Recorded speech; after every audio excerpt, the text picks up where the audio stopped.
Muy buenas noches, hermanos. Aquí otra vez. Hoy día viernes, abril 5 del 2019. Vamos a entonces a empezar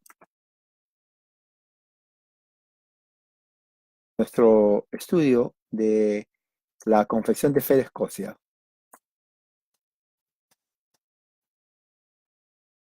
Am, Esta confesión, como ya había dicho, fue escrita por John Knox en el año 1560 y forma la base de la naciente Iglesia Presbiteriana. Esta vez vamos a estudiar el capítulo 7 de la confesión, que tiene que ver con la naturaleza de Cristo, que prácticamente viene a ser diríamos, lo que identifica en cuanto a la doctrina reformada, la ortodoxia, quiere decir la sana doctrina referente a la naturaleza de Cristo. Ahora, no es diríamos, un tratado de teología, aunque tiene elementos teológicos, eso es innegable, pero cuando digo no es un tratado de teología, o sea, no lo expande como otros trabajos de otros teólogos que expanden voluminosamente, lo estudian, lo analizan de una forma más exhausta, más amplia, lo que tiene que ver la teología o cristología, que es el estudio de la persona de Cristo. Pero sin embargo, vamos a analizar, porque es la parte importante de nuestra fe. Como había dicho, si no conocemos qué es Cristo, entonces no sabemos por qué estamos orando. ¿Me entiende? Cuando uno ora, le había dicho en la mañana, uno se centra en la oración.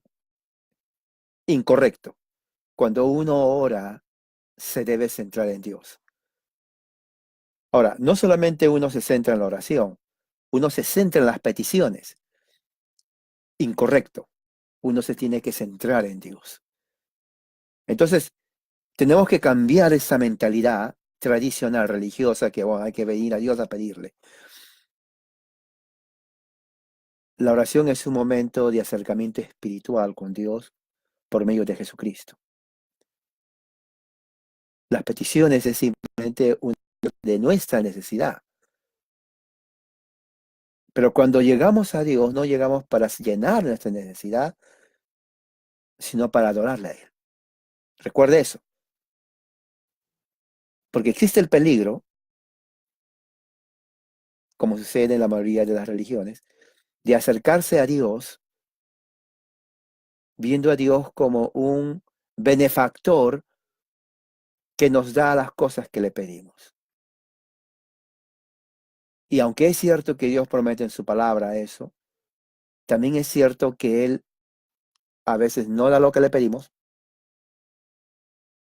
no da lo que le pedimos. Y cuando lo da como Él quiere y cuando quiere. Entonces, esas tres cosas tenemos que tener en mente, hermano.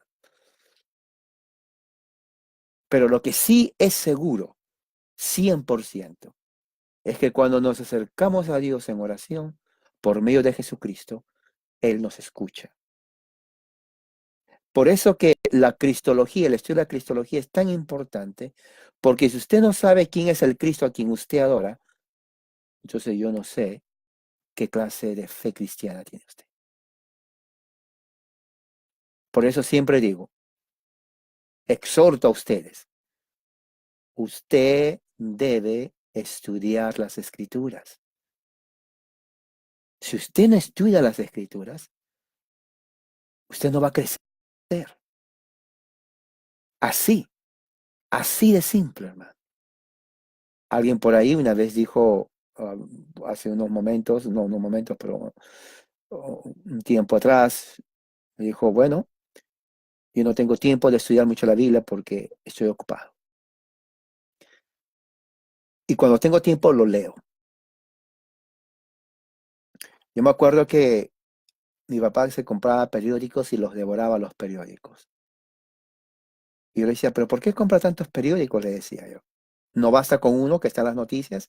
Y me decía, no, porque un periódico te muestra un lado de la noticia, mientras que los otros te dan otros ángulos y así sabes lo que pasó.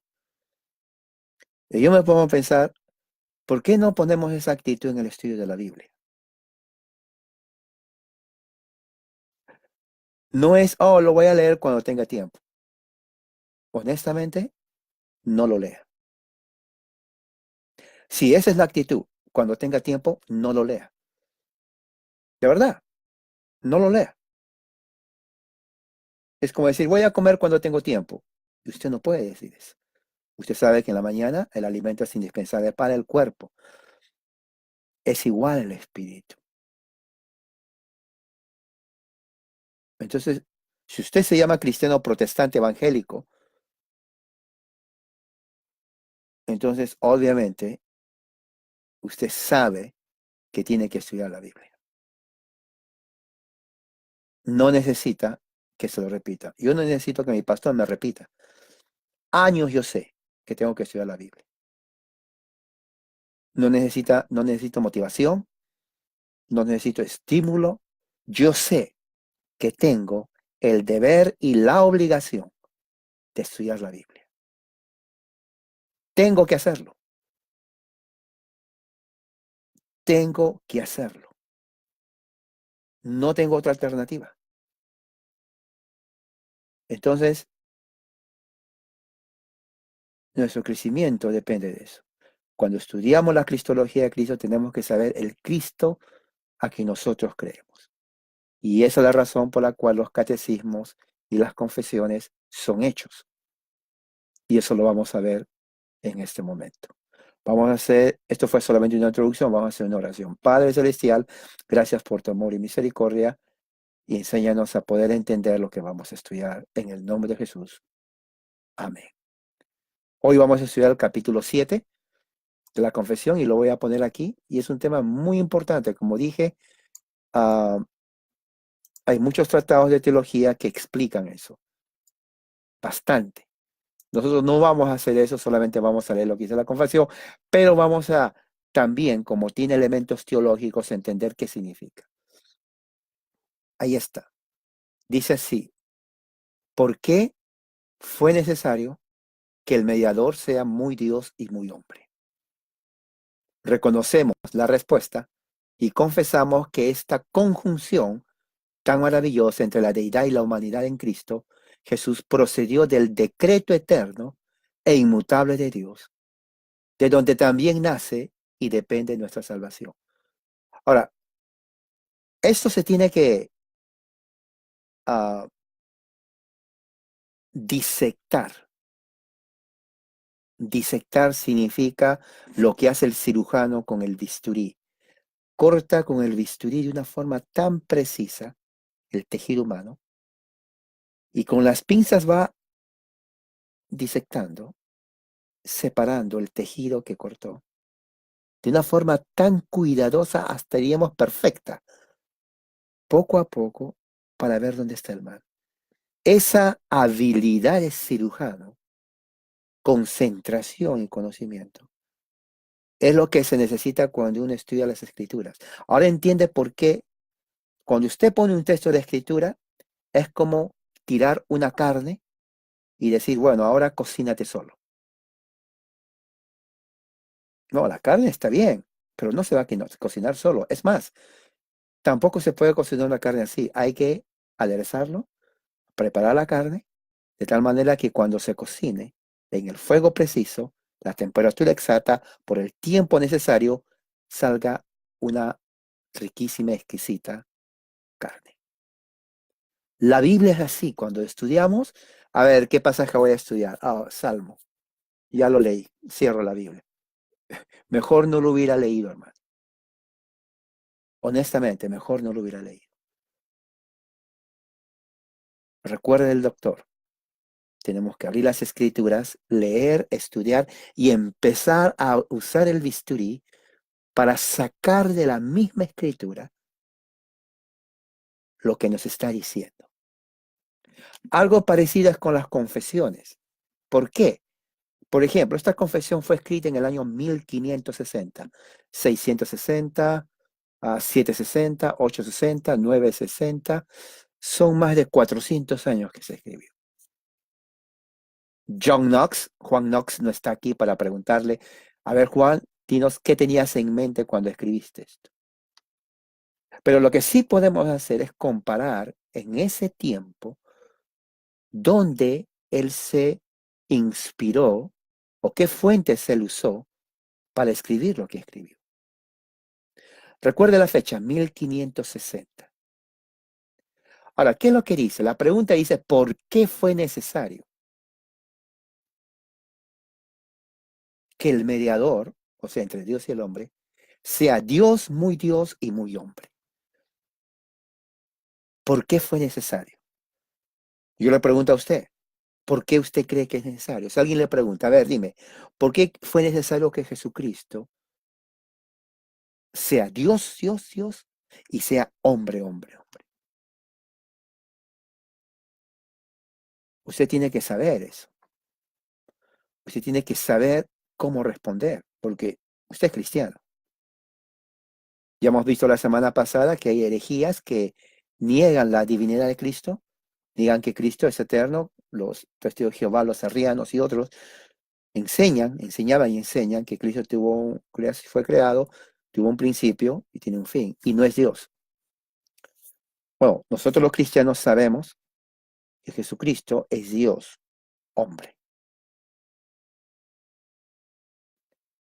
Muy bien. ¿Cuál es la respuesta a esta pregunta? ¿Por qué fue necesario? La pregunta es necesaria. La clave es necesario. Dice Juan, nos reconocemos y confesamos. O sea, ellos saben, reconocen y confiesan que esta conjunción, ¿cuál conjunción? Divinidad y humanidad. Tan maravillosa, entre la deidad y la humanidad de Cristo, procedió. ¿De dónde procedió? Y aquí dice, del decreto eterno e inmutable de Dios. Ahora, cuando dice del decreto eterno e inmutable de Dios, se tiene que estudiar qué son los decretos de Dios y por qué los decretos de Dios son eternos e inmutables. Porque si no se entiende qué es un decreto, entonces no vamos a entender, de acuerdo a John Knox, por qué fue necesario que Cristo tenía que ser hombre y Dios. Entonces, Juan nos dice que esa conjunción de la naturaleza humana y divina en Cristo procede del decreto eterno, inmutable de Dios, o sea que no cambia. De donde también del mismo decreto inmutable nace y depende de nuestra salvación. Ahora, bien interesante, porque aquí dice nace y depende, lo cual significa la salvación no se pierde. Una vez que somos salvos, no podemos perder la salvación porque no depende de nuestras obras. La salvación se perdería si dependería de nuestras obras. ¿Por qué? Porque usted hoy día cometió errores. Usted cometió pecado en palabra, pensamiento y obra. Lo hizo. Por eso es necesario que hoy usted se arrepienta, le pida perdón a Dios antes de acostarse. Como usted y yo hemos cometido pecado violando la ley de Dios hoy, entonces, si la salvación hubiera dependido de nuestras obras, ya hubiéramos perdido la salvación. Pero como no depende nuestra salvación de nosotros, sino del decreto eterno de Dios, entonces nuestra salvación sigue vigente. ¿Entiende? Porque la salvación no es condicional, es una promesa, es una realidad que uno lo experimenta espiritualmente cuando se arrepiente de sus pecados y pone su fe en Cristo, el arrepentimiento de la fe como medios de alcanzar la salvación.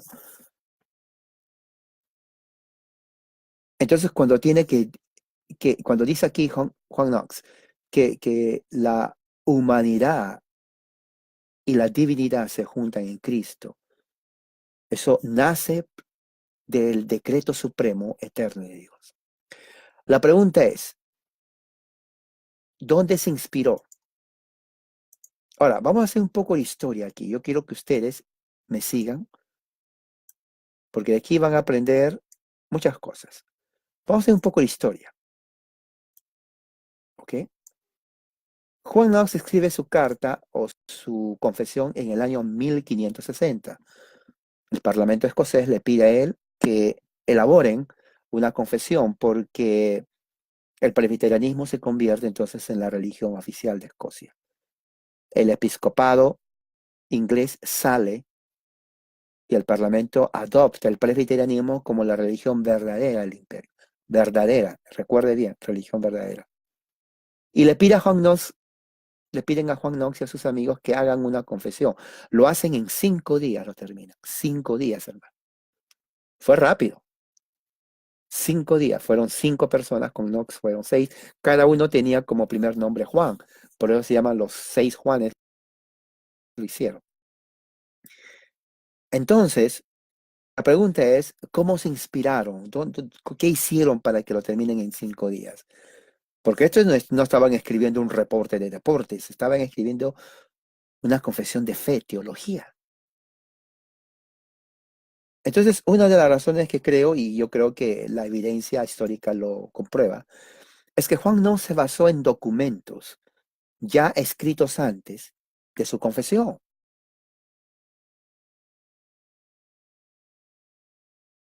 Por ejemplo, sabemos que la confesión fue escrita en 1560, recuerden, 1560. Pero de acuerdo al trasfondo teológico que estaba viviendo Europa, durante el siglo XVI, todo el siglo XVI, todo, se llama el siglo de la Reforma. El siglo de la Reforma. Lutero clava sus 95 tesis en el año 1517. 1517. Es donde Lutero clava sus tesis. Ahí empieza lo que se llama la Reforma, porque atacaba a prácticas católicas romanas, papales especialmente. Una revolución en toda Europa. Un monje agustino se rebela. Y bueno, la noticia corrió en toda Europa y hay cambios religiosos, políticos, inclusive afectó la política, la sociedad, inclusive la economía. Entonces, la reforma que inició Lutero, tal vez sin saber, pero lo inició una reforma, no se quedó con él, no se quedó local, sino que se extendió a otros países en Europa. Francia, por ejemplo, Ginebra, Inglaterra, Escocia.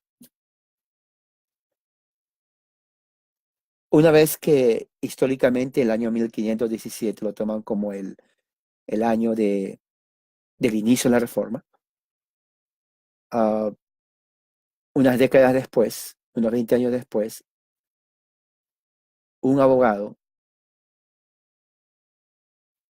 toma las riendas de la reforma y lo profundiza, lo define, crea distintivos en cuanto a la doctrina reformada y lo hace más fuerte, más sólida, más compacta. Y ese personaje se llama Juan Calvino. Juan Calvino nació en Francia y él viene a ser un personaje que sale, diríamos, al escenario mundial religioso del siglo XVI,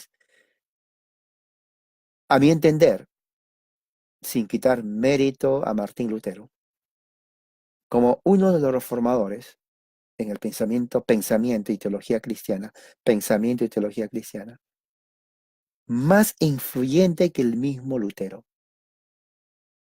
más influyente que el mismo Lutero. Lutero escribió bastantes obras, es bueno leerlas, Pero a mi apreciación en lo que tiene que ver con la expansión de la Reforma, sus doctrinas y la influencia en otras naciones fue a causa de Juan Calvino. Él define en realidad la teología reformada de la teología católica romana, por ejemplo. Los institutos de Juan Calvino que él escribe y que posteriormente lo iba modificando, ampliando, viene a ser la base de la teología reformada. En realidad, Calvino escribe su primera obra en 1536. 1536. 17 al 37 son 20 años. 19 años después que Lutero pone sus tesis, 19 años después, Calvino escribe su primer tratado de teología llamado Los Institutos de la Religión Cristiana.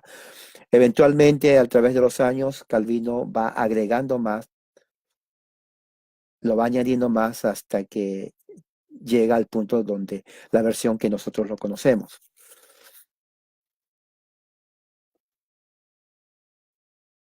Cuando Calvino escribe, fíjese, casi 20 años después, 1536, él entonces comienza a hacer su ministerio y en Ginebra, donde él prácticamente tiene su pastorado, donde enseña teología en Ginebra, Suiza, en el año 1545, unos, diríamos, casi 10 años después, 9 años después que escribió su tratado, en el año 1545, escribe su catecismo.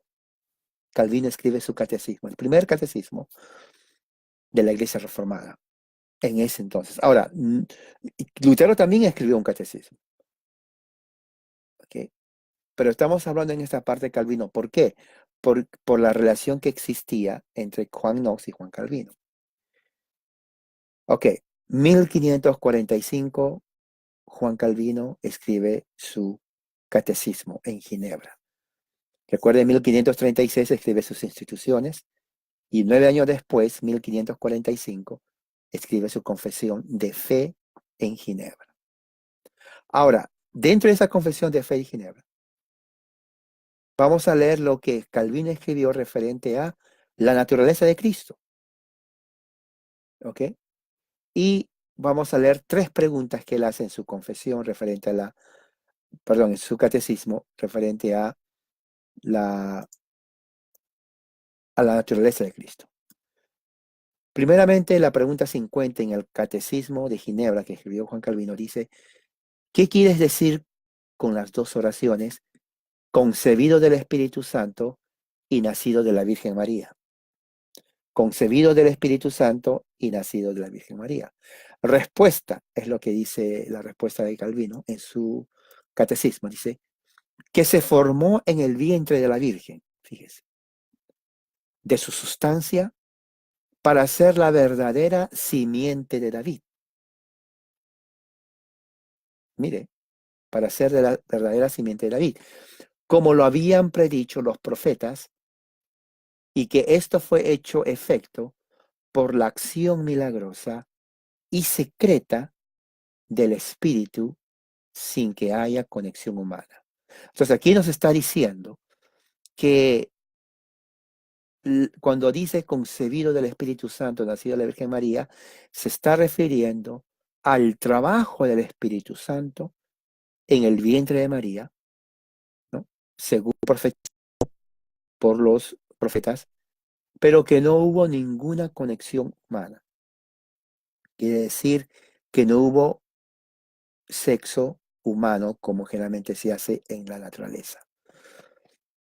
María fue un vehículo en donde Jesús nació porque de María tomó su humanidad para ser la verdadera simiente de David. Esa es la pregunta 50. 51.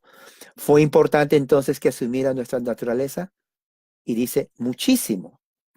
Porque era necesario que la desobediencia cometida por el hombre contra Dios fuera expiada, limpiada, también en la naturaleza humana.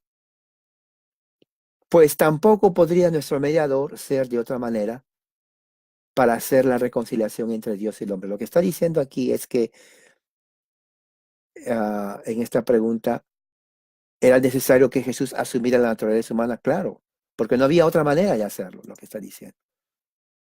Y no había otra manera de hacerlo porque la desobediencia fue cometida por el hombre contra Dios y por lo tanto, dentro de su estado de humanidad, tenía que expiarse en esa naturaleza humana. Y la única forma que podía hacer es que el mediador asuma la forma humana, pero sin pecado, para así reconciliar al hombre con Dios. ¿Ok? Pregunta 52 dice, dices que Cristo se propuso hacerse hombre para qué, por así decirlo, cumpliera en nuestra persona tal obra de salvación.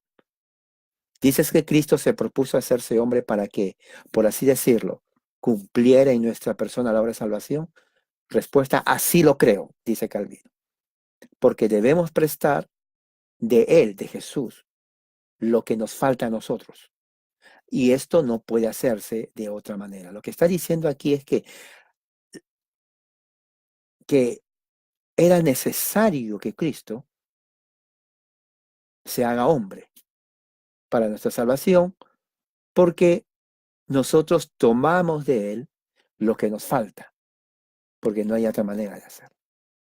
Entonces estamos viendo aquí que las respuestas que da aquí Calvino, entonces sirve como base en algunas partes a la respuesta de la confesión de Juan Knox. Recuerde que este catecismo de Calvino lo escribió 1545, la confesión de Escocia vino 15 años después, 1560. Calvino todavía estaba vivo porque Calvino muere en 1564. Entonces, basado en las circunstancias, podemos admitir que cuando la confesión de Westminster de 1560 termina ese hecho, Calvino antes de morir ya supo de que Juan Knox había creado una confesión de fe en el año 1560. O sea, Calvino vivió esa experiencia, no estuvo en Escocia, pero estoy muy seguro que le dijeron, Calvino, tu discípulo Juan Knox acaba de escribir, ¿no?, la confesión de fe en Escocia a pedido del Parlamento. Creo yo, basado en lo que he leído de Calvino, que Calvino se alegró. Calvino se alegró. Estamos hablando de 1560. Calvino muere en 1564. Entonces Calvino se alegra por recibir esa noticia.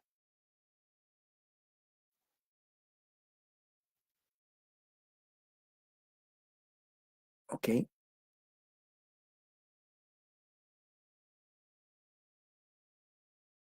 Ahora, ¿cuál era la relación entre Calvino y Juan Knox? Vamos a ver algo de esto para que se den cuenta por qué creo que hay una gran influencia de Calvino en la Confesión de Escocia. En el año 1554, unos 6 años antes que Juan Knox escriba su confesión, en el año 1554, Juan Knox llega a Ginebra, Suiza. Es en Ginebra, Suiza, donde Juan Knox conoce en persona, cara a cara, a Juan Calvino. Ahora, no es que en ese momento se conocieron, sino que ya habían tenido correspondencia anteriormente, y Calvino sabía de Juan Knox y Juan Knox de Calvino. Claro, en ese tiempo no había lo que hay ahora. Por ejemplo, si yo quiero conocer a alguien o usted quiere conocer a alguien, se le manda un texto en Facebook, claro, asumiendo que la persona tiene Facebook, y en menos de un minuto se dice, hola, ¿cómo estás? Mi nombre, por ejemplo, César. Y me responden, hola, ¿cómo estás? Mi nombre es fulano de tal. Bueno, en el tiempo de Calvino y Juan Knox no había Facebook, no había Internet, no había la ciencia, no había la tecnología, no se había adelantado. Entonces, las cartas llevaban días, semanas tal vez.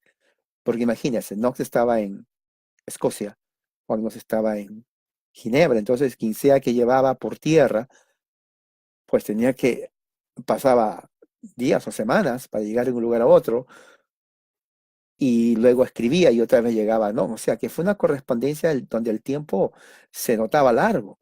Yo creo que si hubiera existido la tecnología de lo que tenemos ahora, Juan Nos y Juan Calvino hubieran tenido una correspondencia, mucha correspondencia, harta, porque hubiera sido tan rápido. Mande una carta, le responden. Lo que se hace ahora, ¿no? En el interno. En el interno, generalmente, ¿cómo estás, hermano? Bien, hermano. ¿Por qué no estás?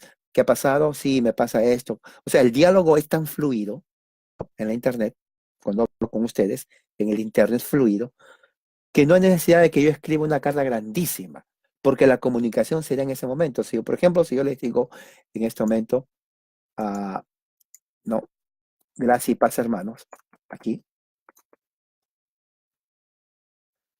ustedes lo leen y me contestan. A ver, ¿quién me contesta ahí en ese momento? Yo les dije, gracias y paz, hermanos. Entonces, yo no tengo que escribir una carta larga para que ustedes lo reciban en 3 semanas, como sucedía aquí, porque ustedes están leyendo en este preciso momento lo que acabo de poner. Y si ustedes me contestan, como lo hacen generalmente, yo lo voy a leer. La comunicación en el tiempo de Juan Calvino y Juan Knox era diferente.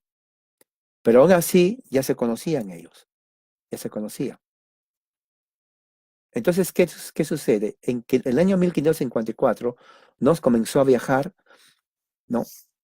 A Ginebra, salió de Inglaterra porque entra la reina María Tudor, de la dinastía Tudor, y María Tudor es la famosa Bloody Mary, o sea, María la Sangrienta, la católica que comienza a perseguir a todos los protestantes y los pone en la hoguera. Por eso le llaman la Mary, Bloody Mary, o sea, María la Sangrienta, porque persigue a muerte y pone a muerte a muchos teólogos protestantes en la estaca, los quema vivos. Por eso se agarró ese nombre. Entonces, John Knox, que estaba en Inglaterra, huye a Ginebra. En ese estado de ánimo y en esa ocasión es donde cuando llega a Ginebra conoce personalmente al célebre Calvino, a su maestro.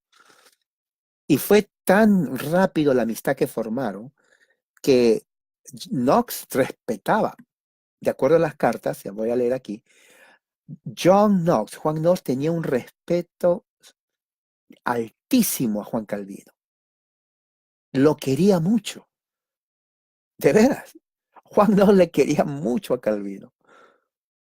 Y Calvino también era, diríamos, le devolvía la misma amistad, la misma estima, y también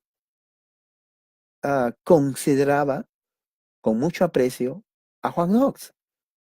Mira lo que escribe el gran historiador Macri, un historiador que ha escrito volúmenes sobre la historia de la Iglesia Reformada en Europa, volúmenes sobre las confesiones. Este hombre fue un genio, Macri. Mira lo que dice sobre la relación de Juan Knox y Juan Calvino. Dice así, eran casi de la misma edad, y es cierto, Juan Knox le llevaba a Juan Calvino 3 o 4 años de diferencia. O sea, no era nada, casi nada. Eran de la misma edad, casi, y había una sorprendente similitud en sus sentimientos, quiere decir, se estimaban mutuamente, se apreciaban, y en las características prominentes de su carácter.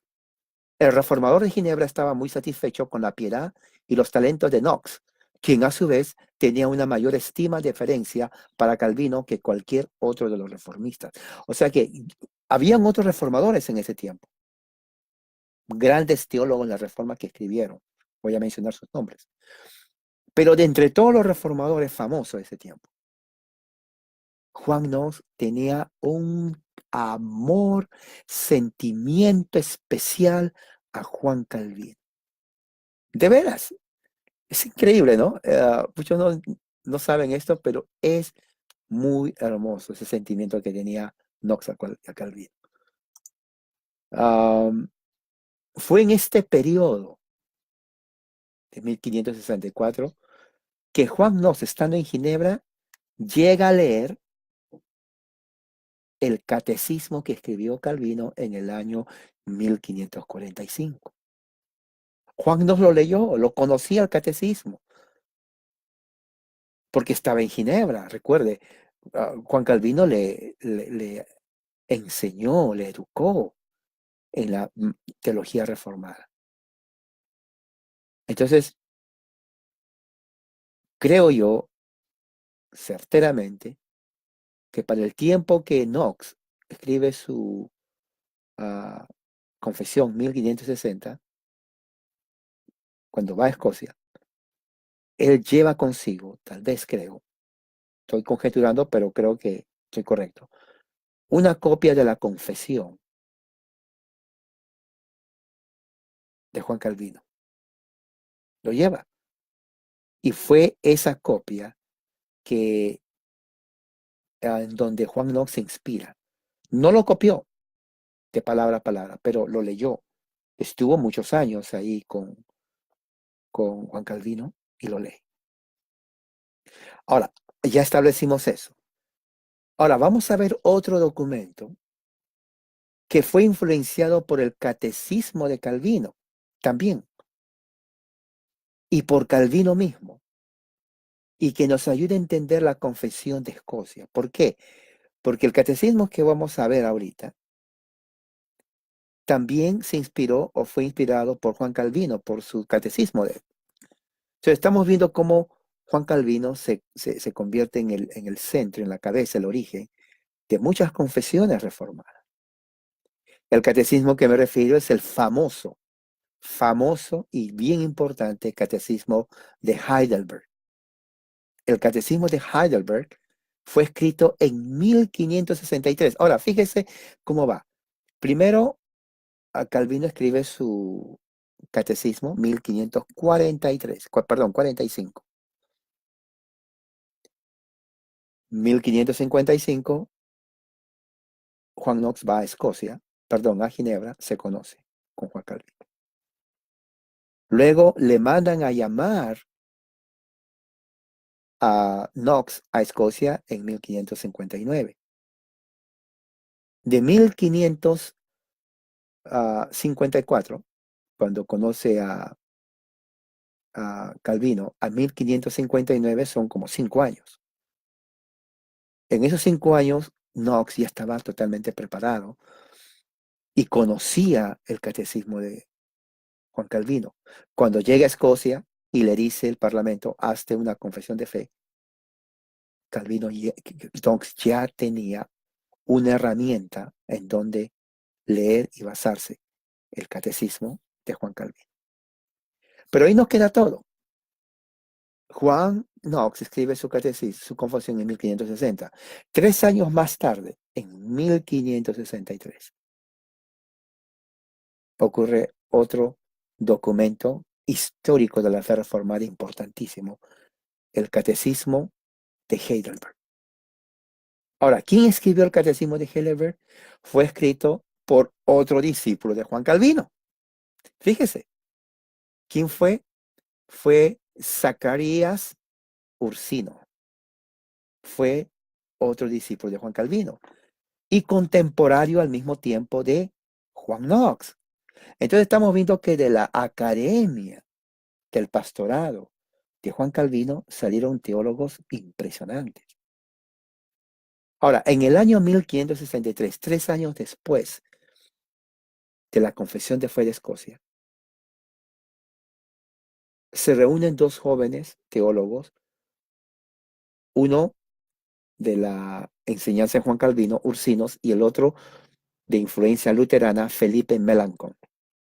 Felipe Melanchthon se reúne con Zacarías y ellos hacen realmente el catecismo de Heidelberg. Lo escriben para ser estudiado cada semana durante un año. El catecismo de Heidelberg se constituye entonces como la base para la elaboración de otros catecismos reformados décadas después. Ursino tenía 29 años, joven, y Felipe Melanchthon y y Gasparo Leviano también tenía 27 años. Ellos formaron el equipo para hacer el catecismo de Heidelberg. Ahora, esto es lo que yo creo. John Knox escribe su Confesión 1560. El Catecismo de Heidelberg es escrito en 1563, 3 años después. ¿Qué le estoy tratando de decir? Pienso, analizo y saco mi conclusión, que 3 años es suficiente para saber lo que está pasando en el mundo, especialmente en Europa. Zacarías Ursino y Gaspar Oleviano llegaron a saber que ya Escocia tenía su confesión de fe. Hermoso, ¿eh? Y como dije anteriormente, Calvino también, porque Calvino muere en el año 1564, ¿no? Y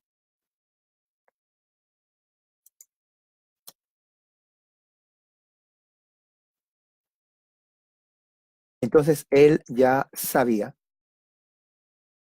de la existencia de la confesión escocesa y del catecismo de Heidelberg. O sea, Calvino en vida, a diferencia de Lutero, no solamente avanzó la reforma, sino que escuchó, ya anciano tal vez, bueno, no tan anciano porque él murió relativamente joven, escuchó de que ya estaba dando fruto la reforma.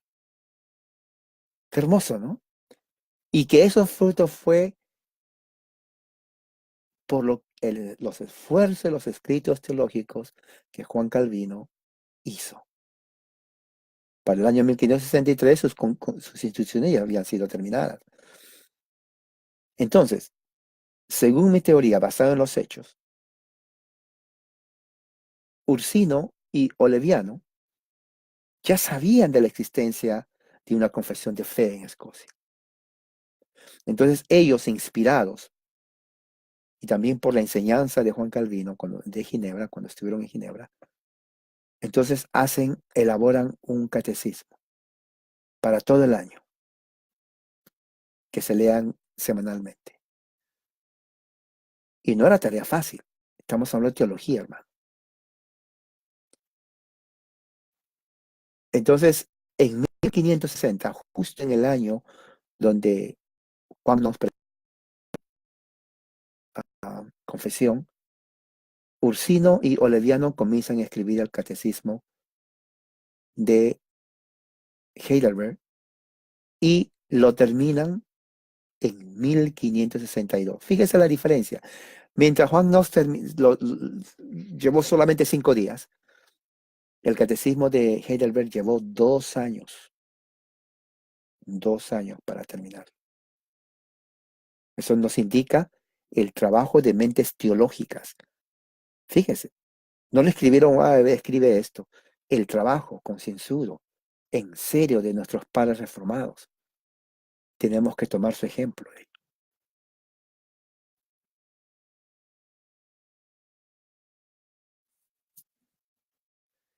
Entonces se publica en el año 1563 la confesión de Catecismo de Heidelberg. Calvino estaba todavía vivo. Estoy seguro que le dijeron a Calvino, Calvino,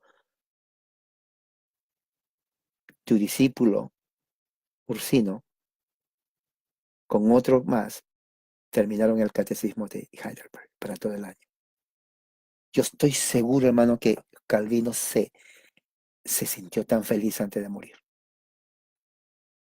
Se sintió muy feliz porque usaron su catecismo, pero al mismo tiempo por ver que se estaba expandiendo la fe reformada. Ahora, vamos a leer qué es lo que dice el catecismo referente a la naturaleza de Cristo. Las preguntas 35, preguntas 36, 2 preguntas, dice así. Va a haber la gran similitud aquí de la primera pregunta con el catecismo, con el catecismo de Juan Calvino. Dice así. ¿Qué significa que Él, Jesús, fue concebido por el Espíritu Santo y nacido de la Virgen María? La misma pregunta que le hicieron en el Catecismo de Calvino en 1545.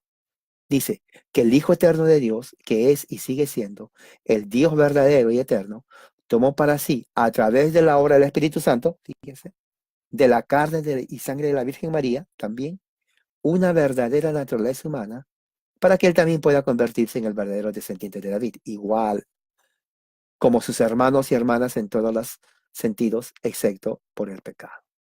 ¿Se dan cuenta? Menciona casi los mismos elementos: Espíritu Santo, Virgen María, humanidad, ¿no? Y descendiente de David.